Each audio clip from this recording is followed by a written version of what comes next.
A- abanye bayasho ukuthi mungenacala namaphoyisa ungayenza noma yini wona wathuke ukhuluma ukuthanda kwakho usho yonke into ukuthi awasebenzi van boy bahola mahhala futhi bahola imali yakho yabo usho nje kube kuningi kodwa kuhlukile kuyashintsha isimo uma ngabe esebiza igama lakho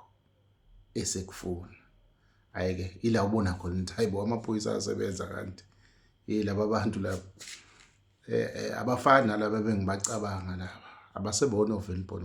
bayashintsha le nkulumo ngishiswa ile ndoda le kunendoda emane yayigaxelisa nje endabeni engahlangani nazo igama layo uJames Stewart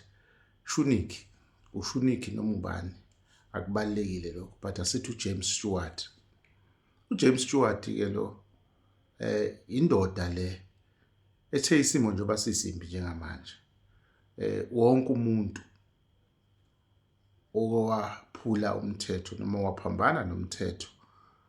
usesimeni sokutatazela nokungazi ukuthi kuzoba kanjani yena wamaphezulu kwendlu wajela amaphoyisa ngamatshe singekho isidingo futhi amaphoyisa engafuni yena uStewart lo ngekhathi efakaza uGeneral Khumalo umphathi wamaphoyisa lo weCrime Intelligence umntungwa lo esithi umntungwa wethu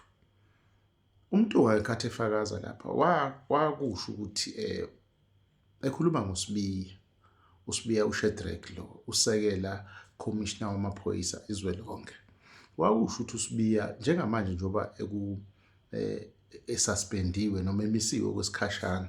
uhamba ngemoto ethize lapha eToyota leya moto ethize eToyota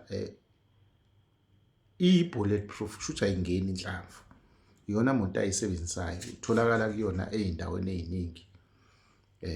kwase kuyabheka ukuthi ubani umnikazi wale moto ibiza bani imibizwa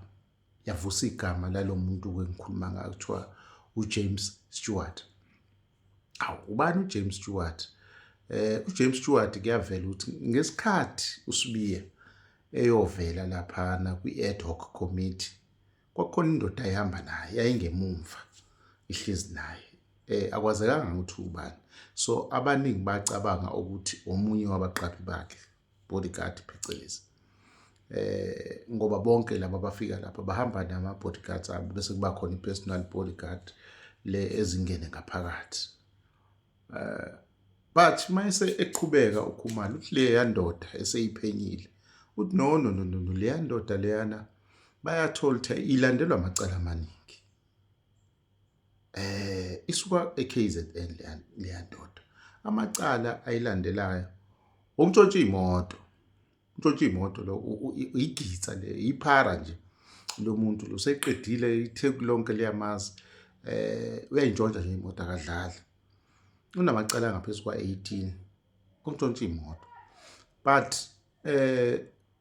alikho icala elihlalayo kuyena futhi akaza aboshwe azwe agwetshelwe lamacala kodwa umaligaju lo emotweni wakubeka ngale ndlela wathi umaligaju weyimoto entshontshwayo now akuhlali icala kuyena into eyenzeka le ndoda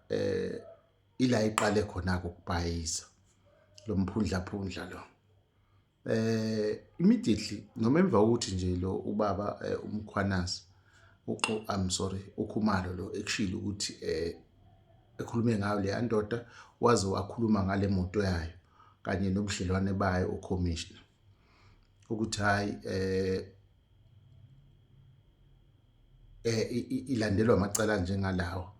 le ndoda ke bisiqala ke yahlela ama press briefing yazenza umkhwanazi ke manje yona yahlela ama press briefing inhloso ke yokuthi ivakashele lezi indawo zeindaba kwakuwogeza igama layo isho futhi nokuthi uKhumalo uyayisukela lento akhuluma ngayo akayazi yona but kwafike kwashintsha ke lapha ama press briefing ayo ayihlukana abanye bayibuza ukuthi kahle kahle wena ubani yasiyasho ukuthi hayi mina uyaqala inkulumo ungahlangani mina ngiyi-security or ngiyi-bodyguard lika mnumzane uShadrack Sibiya.